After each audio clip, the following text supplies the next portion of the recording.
నమస్కారం వార్తలకు స్వాగతం ముందుగా ముఖ్యాంశాలు అంద్రి నీవా ప్రాజెక్టు కోసం 4500 కోట్లు ఖర్చు చేశాం రాయలసీమ ప్రాజెక్టుల కోసం 12500 కోట్లు ఖర్చు చేశాం సీఎం చంద్రబాబు నాయుడు వెల్లడి BRS leader RS Praveen Kumar press meet పలు అంశాలపై వివరణ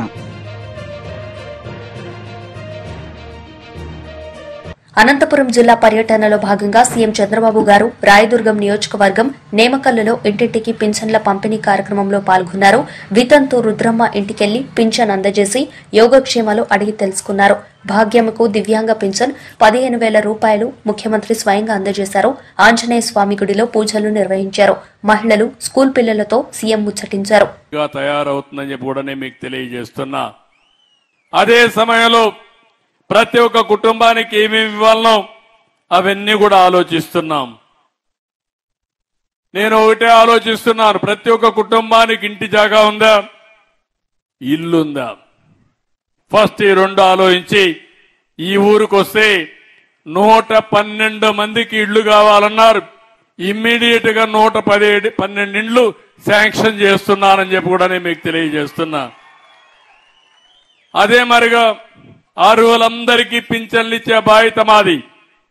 అది కూడా వెరిఫై చేయమన్నాను. అది వెరిఫై చేసి అర్హులందరికీ పింఛన్లు ఇస్తాం. ఎవరైనా సరే రేషన్ కార్డ్స్ కూడా కొంతమంది కుటుంబం విడిపోతుంది, కొత్త రేషన్ కార్డులు కావాలంటారు, అలాంటివి కూడా ఇస్తాం. ఇంకో పక్క ఇంటింటికి మంచినీళ్ళు ఇచ్చే బాధ్యత, ట్యాప్ నీళ్ళు ఇచ్చే బాధ్యత తీసుకుంటాం. అది కూడా సస్టైనబుల్ వాటర్ ఎక్కడైతే రిజర్వాయర్ ఉంటుందో ఆ రిజర్వాయర్ నుంచి తీసుకొచ్చి గ్రామాలు గాని టౌన్ లో గాని ఇంటింటికి ట్యాప్ ద్వారా సురక్షితమైన మంచినీళ్ళు ఇచ్చే బాధ్యత ఈ ప్రభుత్వం తీసుకుంటాం. ఇంకో పక్క ఇంటింటికి కరెంట్ ఇవ్వడం, టాయిలెట్లు పెట్టడం, ఇలాంటివన్నీ పెట్టి ఇంకొక విషయం కూడా మిమ్మల్ని అందరినీ కోరుతున్నాం. ఒకప్పుడు కరెంటు కావాలంటే ఎక్కడి నుంచో వచ్చేది. ఇప్పుడు సూర్య గారి కింద మీ ఇంట్లోనే కరెంటు తయారు చేసుకునే పరిస్థితి వచ్చింది. ఇక్కడ రూఫ్ ఉంది, అక్కడ మనం అంతా కూడా సోలార్ ప్యానెల్ పెట్టుకోవచ్చు. అక్కడ పెట్టుకుంటే కిందన లైట్లు, ఏసీలు వేసుకునే పరిస్థితి వస్తుంది. ఎక్కువగా ఉత్పత్తి అయితే గ్రిడ్కి ఇచ్చే పరిస్థితి వస్తుంది. మీకు అవసరమైతే తిరిగి మళ్ళీ ఇస్తాం. అందుకే ఎస్సీలకు, ఎస్టీలకు అందరికీ చెప్తున్నా, 200 యూనిట్ల వరకు కరెంటు ఉచితంగా ఇస్తున్నాం. కాబట్టి ఒక్క పైసా ఖర్చు లేకుండా మీకు ఉచితంగా సోలార్ ప్యానెల్స్ ఇచ్చి పెట్టించే బాధ్యత మాదని మీ అందరికీ హామీ ఇస్తున్నా. ఈ ఊరికి వచ్చినప్పుడు నేను ఒక ప్రోగ్రాం ఇస్తున్నాను కలెక్టర్కి. దగ్గర 759 కుటుంబాలకి సోలార్ ప్యానెల్స్ పెట్టుకునే అవకాశం ఉంది. అంటే దగ్గర రూఫ్ పైన, అంటే మిద్ది పైన, ఇంటి పైన 1,49,721 స్క్వేర్ ఫీట్ ఉంది. దీంట్లో 1,379 కిలోవాట్ల కరెంట్ ఉత్పత్తి చేసే అవకాశం ఉంది. గవర్నమెంట్ బిల్డింగ్స్ ఒక 4 ఉన్నాయి. దాంట్లో ఒక 32 కిలోవాట్లు తయారు చేయొచ్చు. మీరందరూ ఒప్పుకుంటే భవిష్యత్తులో కరెంటు బిల్లు లేకుండా మీ కరెంటు మీరే ఉత్పత్తి చేసుకునే విధంగా నేమకల్లో చేసే బాధ్యత మాదని మీ అందరికీ హామీ ఇస్తున్నా. దీనికి సబ్సిడీ ఇస్తాం. డబ్బులుండే వాళ్ళు కొంతమంది అప్పు తెచ్చుకోండి, లేకుంటే ఒక ఏదైతే రెస్కో కింద ఒక ఆర్గనైజేషన్ బిల్డప్ చేస్తాం. కలెక్టర్కి ఆదేశాలు ఇస్తున్నా, రేపటి నుంచి ఆ పని ప్రారంభిస్తారు. ఇంటింటికి మీరు ఎవరైతే ఇంట్రెస్ట్ ఉంటుందో వాళ్ళందరూ ముందుకు రండి. భవిష్యత్తులో మీ ఏసీలు పెట్టుకోవడమే కాకుండా కడాన మీ స్కూటర్ గాని, కారు గాని, ఆటో ఉంటే అది కూడా మీరు ఇంట్లో ఛార్జ్ చేసుకుని పైసా ఖర్చు లేకుండా తిరిగే పరిస్థితి వస్తుంది. అది చేసే బాధ్యత మేము తీసుకుంటామని చెప్పి కూడా నేను మీకు తెలియజేస్తున్నా. ఇది కాకుండా మీ ఊర్లో మీరు చూస్తే సప్లై, వాటర్ సప్లై కానీ డ్రైనేజ్ కూడా నేను చూశాను. 2.7 కిలోమీటర్ డ్రైనేజ్ వర్క్లన్నీ తీసుకున్నారు. దీనికి 1 కోటి రూపాయలు అవుతుందని చెప్పి అన్నారు. అది కూడా శాంక్షన్ చేస్తాం. ఇక్కడ నేను వచ్చిన దానికి గుర్తుండాలి. ఊరంతా సిమెంట్ రోడ్లు ఉండాలి, ఊరంతా మురికి కాలువలు ఉండాలి, ఎక్కడ కూడా అపరిశుభ్రమైన పరిస్థితి లేకుండా ఇక్కడ కలెక్ట్ చేసిన చెత్త కాంపోస్ట్ గా తయారు చేయాలి. నేను మళ్ళా సూపర్వైజింగ్ వస్తా, సర్ప్రైజ్ ఇన్స్పెక్షన్కి వస్తా, ఆకస్మిక తనిఖీకి వస్తా. కలెక్టర్కి చెప్తున్నా, మీ సచివాలయాన్ని యాక్టివేట్ చేసి ఈ గ్రామాన్ని ఒక పరిశుభ్రమైన గ్రామంగా, క్లీన్ విలేజ్ గా తయారు చేసే బాధ్యత కలెక్టర్కి అప్పచెప్తున్నా. అదే మరి స్కూల్స్ అన్ని చూశాను, దానికి కూడా కావాల్సినవి ఏమన్నా ఉంటే అవన్నీ ఇప్పిస్తాం. అంగన్వాడీలు 2 ఉన్నాయి, గ్రామ పంచాయతీ సచివాలయం ఉంది, హెల్త్ సబ్ సెంటర్ ఉంది, ఇంకో పక్కన మినీ గోకులంస్ ఎన్ని కావాలన్నా అవి కూడా ఇస్తాం. ఫీడర్ ఛానల్స్ లో డీసిల్టింగ్ చేయాలన్నారు, అవన్నీ కూడా చేయిస్తామని చెప్పి కూడా నేను మీకు తెలియజేస్తున్నా. ఇది కాకుండా ఈరోజు రాయదుర్గం మున్సిపాలిటీ కూడా కొన్ని విషయాలు చెప్పారు, అవి కూడా నేను మాట్లాడతాను. ఈరోజు రాయలసీమలో మీరు ఒకటే హామీ ఇస్తున్నాను. ఈరోజు నేను చేసిన పనులన్నీ మీరు చూస్తే ఇవన్నీ కూడా పూర్తి చేసి భవిష్యత్తులో ఏ విధంగా అభివృద్ధి చేయాలనో అన్ని విధాలు అభివృద్ధి చేస్తాం. ఇక్కడికి వచ్చినప్పుడు ఇప్పుడే కాలువ శ్రీనివాసులు గారు చెప్పారు, అర్ధాంతంగా ఆగిపోయింది జీడిపల్లి భైరవాని తెప్ప ప్రాజెక్టు. ఆ ప్రాజెక్టు వస్తే ఈ ప్రాంతంలో చాలా వెసులుబాటు వస్తుంది. ఆ రోజే నేను 790 కోట్ల రూపాయలతోనూ బీఆర్ఎస్ నేత ఆర్ఎస్ ప్రవీణ్ కుమార్ మీడియా సమావేశం నిర్వహించారు. ఈ సందర్భంగా ఆయన మాట్లాడుతూ, రోజు బీర్లు, బిర్యానీలు, రేవు పార్టీల గురించి వీడియోలు చేసే కొండా సురేఖకి ఆకలితో అల్మటిస్తూ విషాహారం తిని ఆసుపత్రుల పాలవుతున్న పేద గురుకుల విద్యార్థుల బాధలు అర్థమవుతాయని ప్రశ్నించారు. మీరు మాట్లాడుతున్న ఈ గురుకుల పాఠశాల, నేను రోజు కుట్ర చేసి గురుకుల పాఠశాలలో విషాహారం నేను తినిపిస్తున్నా అంటున్నారు. మీరు ఒక అమ్మగా ఎప్పుడైనా ఆలోచించినారా? అసలు మీరు మాతృమూర్తి అయితే ఈ మాట మాట్లాడగలరా మీరు? సురేఖ గారు, మీకు కూడా ఒక బిడ్డ ఉన్నది. ఒక తల్లి, ఒక తండ్రి తన సొంత బిడ్డలను విషం పెట్టి చంపుతాడానండి? మీరు ఎట్లా మాట్లాడుతున్నారు? నేను నా బిడ్డలను, నా సొంత బిడ్డలను వదిలేసి ఈ 2 లక్షల మంది బిడ్డలు నా బిడ్డలు అనుకొని నేను నా పిల్లలను వదిలేసి ఈ పిల్లలందరి చుట్టూ తిరిగిన నేను ప్రతిరోజు కూడా ఆరాటపడ్డా. నేను 9 సంవత్సరాలు ఆరాటపడ్డా. అందుకొరకే ఇలా అద్భుతమైన ఫలితాలు వచ్చినాయి. ఎలాంటి వసతి లేని బిడ్డలకు ఆ రోజు కేసీఆర్ గారితో మాట్లాడి వారిని ఒప్పించి 300 ఉన్న గురుకుల పాఠశాలను 1000 గురుకుల పాఠశాలలాగా చేసి ఎంతోమంది అమ్మాయిలు చిన్నతనంలోనే పెళ్లిళ్ళు అవుతుంటే వాళ్ళందరూ కూడా పెళ్లిళ్ళు తర్వాత అయినా చేసుకోవచ్చు, వాళ్ళు ప్రయోజకులు కావాలని చెప్పేసి వేల మంది జీవితాలు కాపాడు. ఆనాడు కేసీఆర్ గారి దార్శనికత వల్ల దాదాపుగా 75 డిగ్రీ కళాశాలలు తీసుకొచ్చినాం. మీరు ఎప్పుడైనా ఆలోచించినా మీ కాంగ్రెస్ ప్రభుత్వంలో? సురేఖ గారు ఎప్పుడైనా ఆలోచించిండ్రా వీటి గురించి? ఇలా మీరు నా మీద మరి మాట్లాడుతూ ఉన్నారు. అసలు మీ గురించి తెలంగాణ ప్రజలకు అందరికీ తెలుసు, మరి ముఖ్యంగా వరంగల్ ప్రజల్లో మీ కుటుంబం చేసిన అఘాయిత్యాల వల్ల ఎంతో మంది జీవితాలు నాశనమయ్యారు. మరి ముఖ్యంగా విద్యార్థుల జీవితాలు, హాస్టళ్లల్లా, యూనివర్సిటీ హాస్టళ్లల్లా ఇంకెంతో మంది మహిళలు, వాళ్ళందరి జీవితాలు కూడా మీ కుటుంబం చేసిన అఘాయిత్యం వల్ల నాశనమైన. ఇవాళ మరి వరంగల్లో ఉండే గెస్ట్ హౌస్లు, వరంగల్లో ఉండే ప్రభుత్వ గెస్ట్ హౌస్లు, అదే విధంగా మీ ఫామ్ హౌస్ల గోడలు ఈ అఘాయిత్యాలకు సాక్ష్యం. అందువల్లనే ఆ రోజు 2002లో ఇప్పుడున్న జమ్మూ అండ్ కాశ్మీర్ డీజీపీ నలిన్ ప్రభాత్ గారు మీ కుటుంబానికి వరంగల్లో హన్మకొండ చౌరస్తా దగ్గర బహిరంగంగా కౌన్సిలింగ్ ఇచ్చిండు.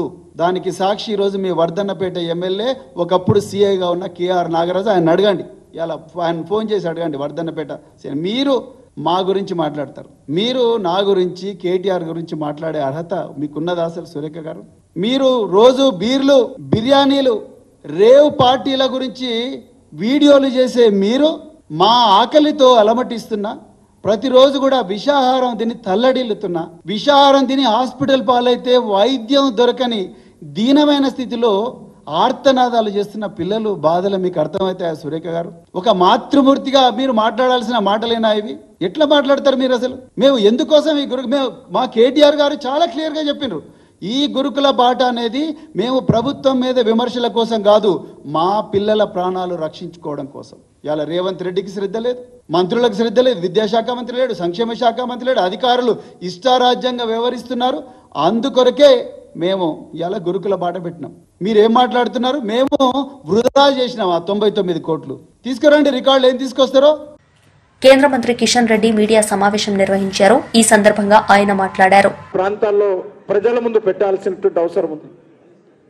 కాబట్టి ఈ రాష్ట్రంలో మనం చూస్తా ఉన్నాం, తెలంగాణ ప్రజలు ఎంతో ఆరాటపడి పోరాటాలు చేసి తెచ్చినటువంటి తెలంగాణ, ఈ రాష్ట్రాన్ని పరిపాలించినటువంటి కేసీఆర్ గారు పూర్తిగా అది కుటుంబమయం చేయడం జరిగింది. మరి కేసీఆర్ పోవాలని, కుటుంబ పాలన పోవాలని, కేసీఆర్ అవినీతి పోవాలని మరి ప్రజలు ఆ రోజు సంవత్సరం క్రితం జరిగినటువంటి ఎన్నికల్లో కాంగ్రెస్ పార్టీకి ఓటేస్తే కాంగ్రెస్ పార్టీ కూడా ఏ మాత్రం మరి తేడా లేకుండా టీఆర్ఎస్ ఏ రకంగా పరిపాలన చేసిందో కాంగ్రెస్ పార్టీ కూడా అదే పరిపాలన చేస్తా ఉంది. అదే రకమైనటువంటి అహంకారం, అదే రకమైనటువంటి నియంతృత్వం, అదే రకమైనటువంటి అవినీతి, అదే రకమైనటువంటి వైఫల్యాలు ఈరోజు ఈ రాష్ట్రంలో మనం చూస్తున్న విషయం మనం చూస్తూ ఉన్నాం. కాబట్టి ఈ రాష్ట్రంలో ఖచ్చితంగా రానున్న రోజుల్లో తెలంగాణ ప్రజలు భారతీయ జనతా పార్టీ వైపు చూస్తున్నటువంటి విషయాన్ని గత పార్లమెంట్ ఎన్నికల్లో మనం చూసాం. ఒక్క సీటు కూడా టీఆర్ఎస్ పార్టీ గెలవలేదు. అనేకమైనటువంటి అసెంబ్లీ నియోజకవర్గాలలో పార్లమెంట్ ఎన్నికలు చూసినట్లయితే టీఆర్ఎస్ పార్టీ డిపాజిట్లు రాలేదు. 3 అసెంబ్లీ సీట్లలోనే పార్లమెంట్ ఎలక్షన్స్ లో ఓటు చూసినట్లయితే టీఆర్ఎస్ పార్టీకి మెజార్టీ వచ్చింది. కాబట్టి ఈరోజు తెలంగాణ ప్రజల యొక్క ఆలోచన విధానం మనం అర్థం చేసుకోవాల్సిన అవసరం ఉంది. ఖచ్చితంగా ఈ రాష్ట్రంలో నరేంద్ర మోడీ గారి నాయకత్వంలో రానున్న రోజుల్లో భారతీయ జనతా పార్టీని ముందుకు తీసుకెళ్లాలి. అన్ని రకాలుగా తెలంగాణ అభివృద్ధి కోసం నరేంద్ర మోడీ గారి నాయకత్వంలో ఖచ్చితంగా తెలంగాణ ప్రజలకు అండగా భారతీయ జనతా పార్టీ నిలబడుతుంది, కేంద్ర ప్రభుత్వం నిలబడుతుంది. ఈరోజు జాతీయ రహదారులు తీసుకున్నా, రైల్వేలకు సంబంధించినటువంటి కార్యక్రమాలు తీసుకున్నా, లేకపోతే వెల్ఫేర్ యాక్టివిటీ తీసుకున్నా పూర్తిగా కేంద్ర ప్రభుత్వం నుంచి వస్తున్నటువంటి సహకారమే తప్ప ఈరోజు రాష్ట్రంలో ఏ రకమైనటువంటి కార్యక్రమాలు చేపట్టడం లేదు. ముఖ్యంగా ఈరోజు స్థానిక సంస్థల ఎన్నికలు జరుగుతూ ఉన్నాయి. గ్రామ పంచాయతీలకు గతంలో పరిపాలన చేసినటువంటి టీఆర్ఎస్ పార్టీ ఒక్క రూపాయి కూడా ఏ రోజు ఇవ్వలేదు. మరి ఈరోజు సంవత్సరం పాటుగా అధికారం వెలగబెట్టినటువంటి రేవంత్ రెడ్డి కాంగ్రెస్ పార్టీ ప్రభుత్వం కూడా గ్రామ పంచాయతీలకు ₹1 ఇచ్చిన పాపాన పోలేదు. కేంద్ర ప్రభుత్వం నేరుగా 15th ప్లానింగ్ కమిషన్ ప్రకారం ఫైనాన్స్ కమిషన్ నివేదిక ఆధారంగా గ్రామ పంచాయతీ నిధులు ఇస్తున్నారే తప్ప కేంద్ర ప్రభుత్వం ఇచ్చేటువంటి మనరేగా ఆధ్వర్యంలో గ్రామాల్లో ఇంటర్నల్ లోడ్స్ కానీ ఇతరత్ర అభివృద్ధి కార్యక్రమాలు జరుగుతున్నాయి తప్ప రాష్ట్ర ప్రభుత్వం ₹1 కూడా ఇవ్వలేదు. అందుకే ఈరోజు ఈ రాష్ట్రంలో ఏ ఒక్క వర్గం కూడా సంతోషంగా లేదు. అది రైతాంగం కావచ్చు, మహిళలు కావచ్చు, నిరుద్యోగులు కావచ్చు, విద్యార్థులు కావచ్చు, అన్ని వర్గాల ప్రజలు కూడా ఈరోజు అసంతృప్తితో ఉన్నారు. దీన్ని దృష్టిలో పెట్టుకొని మనము రానున్న రోజుల్లో మరి ప్రజలను సంఘటితం చేసి ఒక ఉద్యమ బాట పట్టాల్సినటువంటి అవసరం ఉంది. ఆ దిశలోనే పార్టీని రూపకల్పన చేయాలి. ఈరోజు మనము సంఘటన పార్టీ సంస్థాగత వివరాలు చూస్తా ఉన్నాం.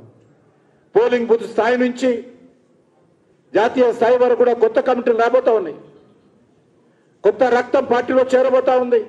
కొత్త నాయకత్వం ఈరోజు గ్రామ స్థాయి నుంచి జాతీయ స్థాయి వరకు కూడా భారతీయ జనతా పార్టీలో రానున్నారు. మన పార్టీ ప్రజాసంబద్ధంగా పనిచేసేటువంటి పార్టీ. కాంగ్రెస్ పార్టీగా లాగనో లేకపోతే బీఆర్ఎస్ పార్టీగా లాగనో కుటుంబం ఆధారంగా నడిచేటువంటి పార్టీ కాదు. ప్రజాస్వామ్యబద్ధంగా పనిచేసేటువంటి పార్టీ. ప్రతి 3-4 సంవత్సరాలకు సభ్యత్వ సేకరణ చేయడము, పార్టీ యొక్క సంస్థాగతంగా మరి కమిటీలు నియామకం చేసుకోవడం అనేటువంటిది ఒక్క భారతీయ జనతా పార్టీలో జరుగుతుంది తప్ప ఏ పార్టీలో జరగదు. ఈరోజు ఆ దిశలోనే ఈరోజు మనము తెలంగాణలో పూర్తి స్థాయిలో గ్రామ స్థాయి నుంచి రాష్ట్ర స్థాయి వరకు మరి కొత్త కమిటీలు ఏర్పాటు చేసుకోబోతున్నాం.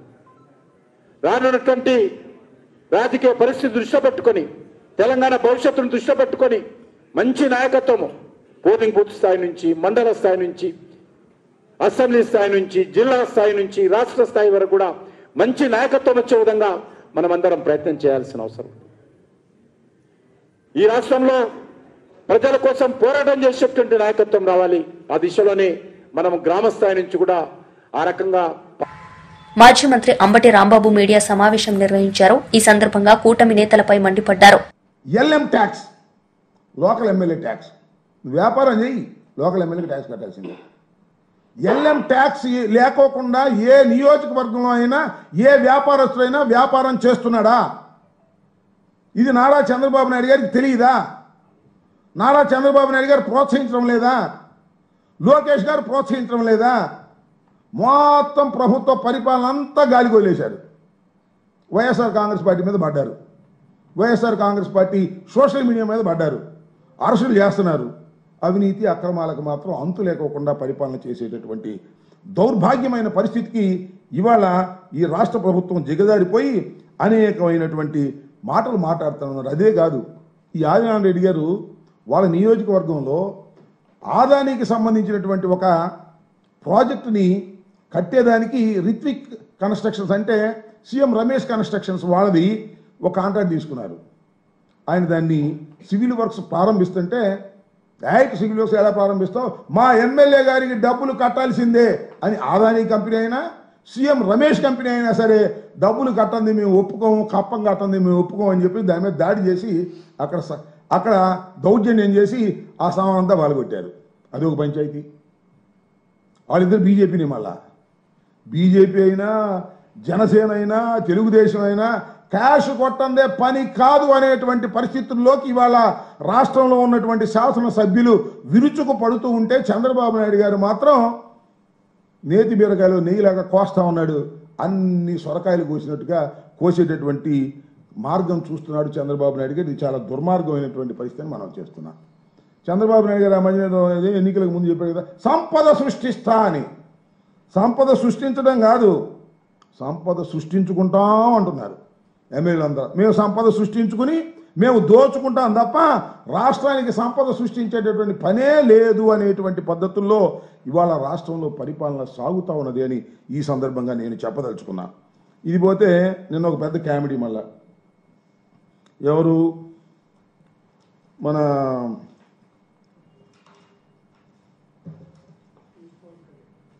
పవన్ కళ్యాణ్ గారు.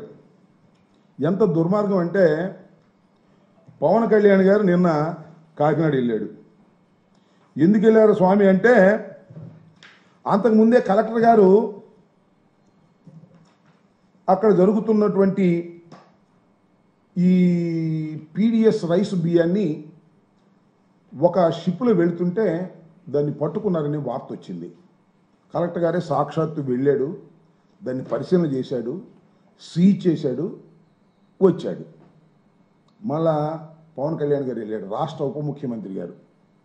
ఎవరితో వెళ్ళారు? మరొక సిద్ధాంతకర్త ఉన్నాడు ఆయన పార్టీలో, ఆయన మనోహర్ గారు. వీళ్ళిద్దరూ కలిసి వెళ్ళారు. వెళ్ళారు వాళ్ళ ప్రభుత్వం వెళ్ళారు. వెళ్ళి ఏం చేశారని అడుగుతా ఉన్నా నేను. వెళ్ళిన తర్వాత అక్కడ కొన్ని మాటలు వింటే చాలా ఆశ్చర్యాన్ని కలిగించే విధంగా ఉన్నాయి. పవన్ కళ్యాణ్ గారు అక్కడికి వెళ్ళి అవన్నీ తనిఖీ చేశారంట. ఆ తర్వాత ఆయన ప్రెస్ మీట్ మాట్లాడారు. ఏం మాట్లాడారంటే, నేను కాకినాడ పోర్ట్లోకి వస్తుంటే 2 మాసాల నుంచి రావడానికి వీల్లేదని అడ్డం పడ్డారు ఒక మాట.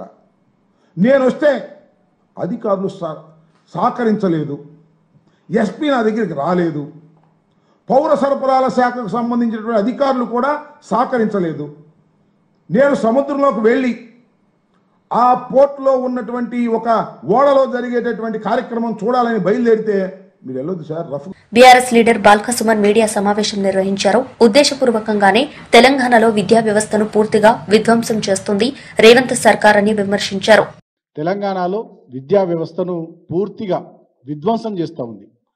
ఇది ఏదో అనుకోకుండా జరుగుతున్న సంఘటన కాదు, కావాలని ఉద్దేశపూర్వకంగా చేస్తున్నటువంటి కుట్ర. ఎందుకంటే మీరు గమనించినట్టయితే వాళ్ళ తెలంగాణకు ముఖ్యమంత్రిగా ఉన్నటువంటి వ్యక్తి ఒక నయా దేశ్ముఖ్ రేవంత్ రెడ్డి. ఆయన ఏం ఆలోచన చేస్తూ ఉన్నాడు, ఇక్కడ ప్రభుత్వ స్కూళ్ళల్లో కానీ అదేవిధంగా ఎస్సీ ఎస్టీ బీసీ మైనారిటీ గురుకులాల్లో కానీ కేజీబీవీ స్కూళ్ళలో కానీ మోడల్ స్కూళ్ళలో కానీ చదువుతున్నదంతా ఎవరు, ఏ వర్గాలకు సంబంధించిన పిల్లలు? ఎస్సీ, ఎస్టీ, బీసీ, మైనారిటీ వర్గాలకు సంబంధించిన పిల్లలే 95% పైగా ఉన్నారు. కాబట్టి నయా దేశ్ముఖ్ అయినటువంటి రేవంత్ రెడ్డి తన రక్తంలో అణువణువున ఆధిపత్య భావజాలాన్ని నింపుకున్నటువంటి రేవంత్ రెడ్డి ఈ వర్గాలకు చదువు దక్కకుండా, ఈ వర్గాలకు అభ్యున్నతి దొరకకుండా, ఈ వర్గాలు గొప్పగా ముందుకు సాగకుండా ఉద్దేశపూర్వకమైనటువంటి కుట్ర ఇవాళ తెలంగాణలో చేస్తున్నాడు. దాంట్లో భాగంగానే విద్యాశాఖను తన దగ్గర పెట్టుకున్నాడు, సంక్షేమ శాఖను తన దగ్గర పెట్టుకొని వరుసగా ఈ 11 నెలల కాలంలో తెలంగాణ రాష్ట్రంలోని స్కూళ్లను అదేవిధంగా హాస్టళ్లను మొత్తం విధ్వంసం చేస్తూ ఉన్నాడు. ఈ మాట మేము ఏదో ఊరికే మాట్లాడాలని మాట్లాడుతున్నాం, మేము ఆధారాలతో సహా మాట్లాడుతున్నాం. ఇప్పటి వరకు 886 మంది స్టూడెంట్స్ తెలంగాణ వ్యాప్తంగా వివిధ విద్యా సంస్థల్లో ఫుడ్ పాయిజన్కు గురైనారు. దాదాపు 48 మంది విద్యార్థులు తెలంగాణలో ఇప్పటి వరకు 11 నెలల కాలంలో చనిపోవడం జరిగింది. దాంట్లో 23 మంది పిల్లలు ఆత్మహత్యలు చేసుకున్నారు. ఇంతకన్నా దుర్మార్గమైనటువంటి సంఘటనలు అసలు ఇప్పుడు దేశంలో ఎక్కడైనా జరుగుతున్నాయో ఆశ్చర్యం అనిపిస్తూ ఉంది. ఏం చేస్తూ ఉన్నారు వీళ్ళు? మాజీ మంత్రి కాకాని గోవర్ధన్ మీడియా సమావేశం నిర్వహించారు. ఈ సందర్భంగా పలు అంశాలపై ఆయన మాట్లాడారు. బాధ, దానితో పాటు మోసపోయిన దానికన్నా సంపద సృష్టిస్తాను, మీకు పంచి పెడతానని చెప్పినటువంటి చంద్రబాబు ప్రజల సంపద ఆవిరైపోయేటువంటి విధంగా ఆయన పాపం ఈరోజు ఇస్తానన్నది ఈకపోగా అదనపు భారం వేసి వాళ్ళని అనేక రకాలుగా ఇబ్బందులు పాలు చేసి ప్రజల సంపద ఆవిరైపోతుంది. చంద్రబాబు నాయుడు సృష్టించినటువంటి సంపద, చంద్రబాబు తనకు తానుగా సంపద సృష్టిస్తున్నాడు తప్ప ప్రజలకు సంబంధించి ఎక్కడా కూడా సృష్టించేది లేదు, పంచేటువంటి విధానం ఎక్కడ లేదు. కాబట్టి ఈరోజు ఏమయ్యాయి? కుటుంబాల ఆదాయం పడిపోయింది, ఇస్తాననేటువంటి సంక్షేమ కార్యక్రమాలు రావడం లేదు. దానితో పాటు అదనంగా పాపం విద్యుత్ ఛార్జీల దగ్గర నుంచి ప్రతి ఒక్కటి రేట్లు పెరిగాయి. దానివల్ల ఆ కుటుంబాలు ఇబ్బడి ముబ్బడిగా అప్పులు చేయాల్సినటువంటి పరిస్థితులు ఏర్పడ్డాయి. దాని పర్యవసానం ఏమైంది?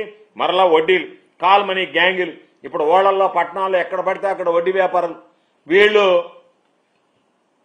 ఎక్కడెక్కడ స్వైర విహారం చేసేటువంటి పరిస్థితులు ఏర్పడ్డాయి.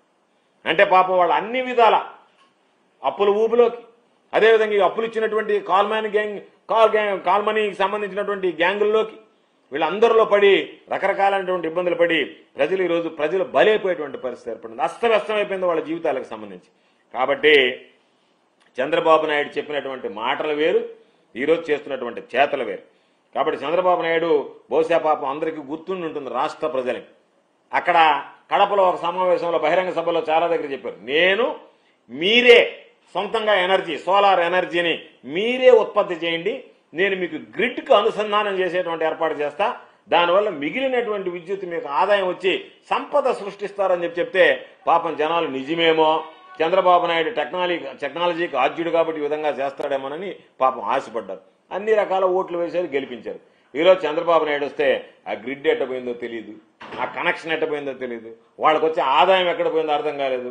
చంద్రబాబు నాయుడు మాత్రం 15,000 కోట్ల పైచులకు ప్రజల దగ్గర నుంచి అదనంగా వడ్డించి ఈరోజు వసూలు చేయడానికి సిద్ధపడ్డాడు. కాబట్టి ఈరోజు చంద్రబాబు నాయుడు చెప్పాడు, పవన్ కళ్యాణ్ గారు చంద్రబాబు నాయుడు గారు ఎక్కడ పోయినా చెప్తున్నారు అప్పులు పాలైపోయామని.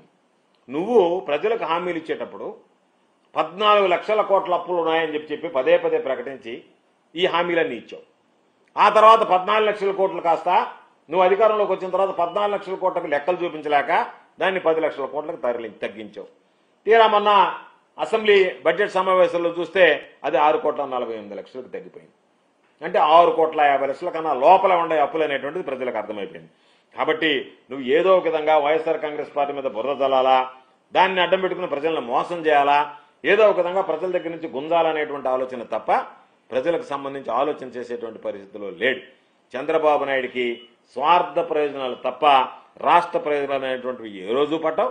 అందుకని అబద్ధపు శ్వేతపత్రాలు ఇవ్వడం, అసత్య ప్రకటనలు చేయడంలో పట్టా పొందినటువంటి PhD పొందినటువంటి చంద్రబాబు నాయుడు గారు మరొకసారి అదే పందాలో పయనిస్తున్నాడు. కాబట్టి ప్రజలకు ఇచ్చినటువంటి హామీలను నిలబెట్టుకోకుండా ప్రజలను మోసం చేయడం మంచిది కాదు అని చెప్పి చంద్రబాబుకి తెలియజేస్తూ ఈరోజు ప్రజల మీద అదనపు భారం మోపడాన్ని వైఎస్ఆర్ కాంగ్రెస్ పార్టీ ఖండిస్తోంది. తప్పనిసరిగా మీరు తీసుకునేటువంటి నిర్ణయం ఉపసంహరించుకోకపోతే ప్రజల పక్షాన నిలబడి వైఎస్ఆర్ కాంగ్రెస్ పార్టీ. వార్తలు ముగించే ముందు ముఖ్యాంశాలు మరోసారి. హంద్రీ నీవా ప్రాజెక్టు కోసం 4,500 కోట్లు ఖర్చు చేశాం. రాయలసీమ ప్రాజెక్టుల కోసం 12,500 కోట్లు ఖర్చు చేశాం. సీఎం చంద్రబాబు నాయుడు వెల్లడి. BRS leader RS Praveen Kumar press meet, పలు అంశాలపై వివరణ.